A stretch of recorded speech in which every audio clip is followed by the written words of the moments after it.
Assalamu alaikum. Welcome back to my channel. So today I wanted us to talk about Ramadan because it's almost upon us, and this is the time of the year when there's so many Ramadan content out there, like prepping for Ramadan and a whole bunch of Ramadan guides and things you're supposed to do to have the best Ramadan ever. The reason I wanted to talk about this is because in different Ramadan looks very, very different in different seasons of your life. So for example, I remember when I was much younger, like in college, Ramadan used to fall in the summer. I wasn't working. Obviously, I wasn't going to school because it's the summertime. So I had a lot of free time. Like I had a lot of time on my hands to have great Ramadans, and it honestly been like that for me. Like I think, yeah, definitely throughout like college and probably like later stages of high school. So Ramadan at that time, I became used to this as being the standard for Ramadan. So at that time, it used to be obviously fasting every day, except for when I don't have to. Um, Probably like sometimes cook iftar. I didn't have to every single day, and praying tarawih every single day that I am fasting. So being at the masjid like literally every single day of Ramadan, praying tarawih, and the last 10 days spending the whole night in the masjid praying all night long, and what else? Yeah, praying all night long and leaving the masjid like after praying Fajr. So with at that time, I had the energy to do that. I had the capacity to do that. I didn't really have obstacles that were hindering me from being able to do that. But I also didn't realize all of that at the time.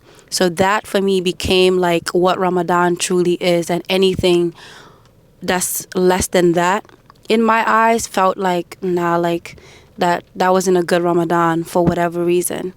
So fast forward to when I became like when I was pregnant and when I became a mom, Ramadan started to look very, very different.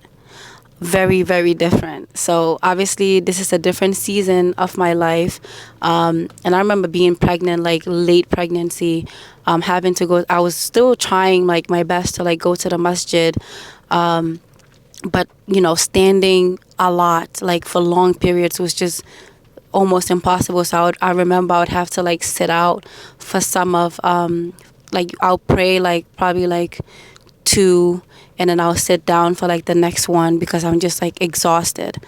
And praying, like coming to the masjid at night and like staying there all night long, praying all night was also a struggle. And it started to like really make me feel like I am failing some way. I started having a lot of guilt, like I'm not really like Ramadaning like I used to Ramadan. Like it just didn't feel like Ramadan without, doing like everything that I told myself Ramadan is about and I have to do. And also seeing like a lot of guides, like whether it's on YouTube, Instagram, or even Pinterest, like everything, like basically like planning like your whole day. And like some of these plans is like you have to be doing something like an act of ibadah every hour of the day, and it's just a lot, and it can be very overwhelming. And it took a while for me to finally just like settle and understand that Ramadan looks different in different seasons of our lives. I think that the point I'm trying to get across is you don't have to do every single thing. You don't have to do everything to have the perfect Ramadan. You don't have to do everything to feel like, oh, you've succeeded or you had a great Ramadan. You really don't. Allah does not expect you to do every single thing, like to like be to what am I trying to say?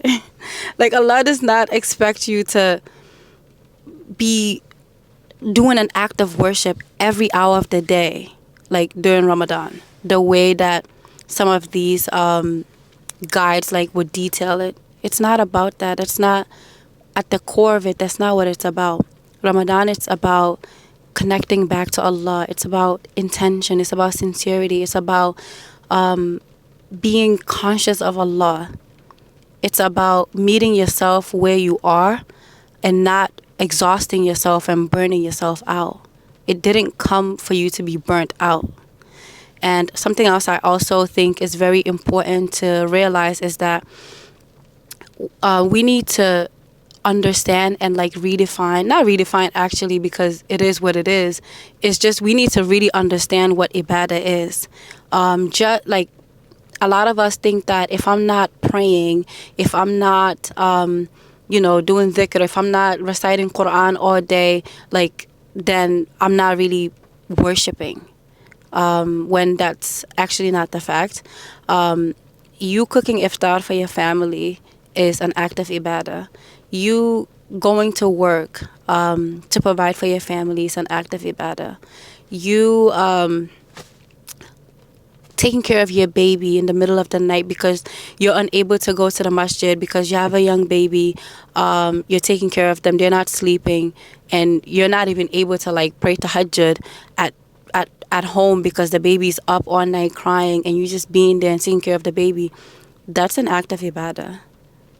Like, so we need to like really start to not expect out of ourselves what Allah does not expect out of us. And we need to realize that every part of our life, everything that we do that we're supposed to do, like taking care of ourselves, taking care of our family, taking care of our kids and like other people, that's all an act of ibadah. So it's not like, oh, don't feel bad, like, oh, I'm not praying, I'm not going to the masjid and praying all night, I'm not doing XYZ, I'm not able to do this because I'm cooking, I'm doing this, I'm doing that, and feeling like you're not really accomplishing anything. Yes, you are, sis. Yes, you are.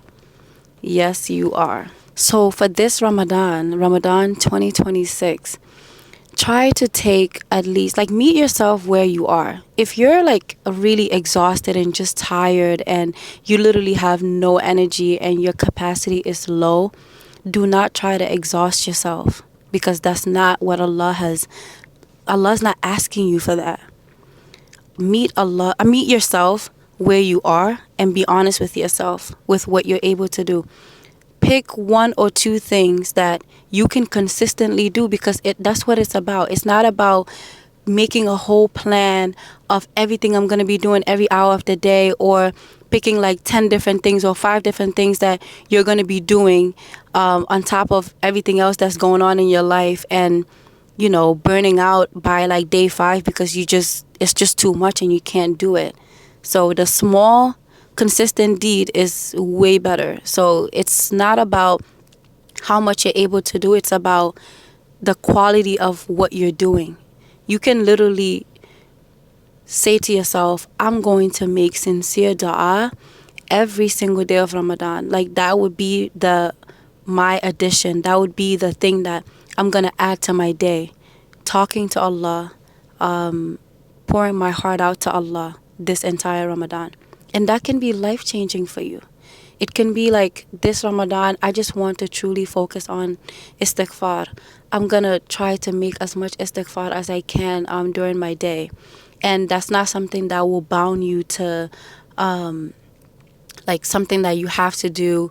Like, you can multitask. You can be driving and have your clicker and like, say istighfar. Like, it's not something that needs you to be like in solitude to be able to do. So it can be that for you. It can be, I want to learn a little bit more Quran this year, this Ramadan. So I'm gonna look up tadabbur and tafsir of a certain surah. It can even be one surah. I want to understand this surah more. And that one little thing can be life-changing. Whereas if you try to bombard yourself with so many different things, you just end up exhausted and you really don't get anything out of it. So this Ramadan, remember that It is not about exhaustion. It's not about burnout. It's not about trying to kill yourself. It's not about doing every single thing you see out there. Like, oh, I have to do this, I have to do that. It's about sincerely being conscious of Allah. It's about being intentional about what you're doing. It's about meeting yourself where you are. It's about being consistent with whatever you choose to do. So I just hope that you remember that you are not failing Ramadan because your capacity is different.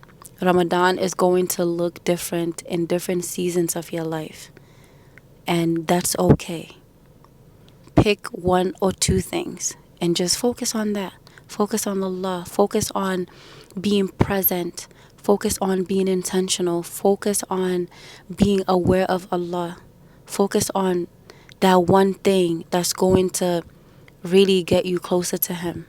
Focus on talking to Allah. Focus on like literally pouring your heart out to Him and just telling Him where you are, how you feel, what you're struggling with, what you want to change, what you want to improve, what is literally like taken away from you.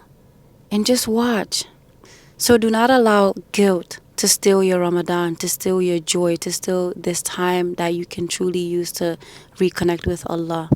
And do not allow burnout from trying to do everything take away just doing one thing and that thing being so meaningful and impactful and a game changer for you.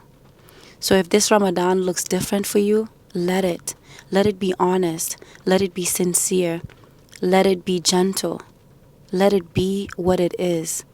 Make sincere effort to do what you're able to do and know that Allah will accept it from you. I pray that we all have a beautiful Ramadan. I pray that we leave Ramadan with calm, honest, gentle hearts that are connected to Allah. And I pray that we pick up one thing that truly gets us closer to Allah. And I pray that this Ramadan we all reconnect with Allah at a level that we never imagined, at a level that literally transforms our heart and in turn transform our lives. I love you guys and I'll see you in my next video. Bye.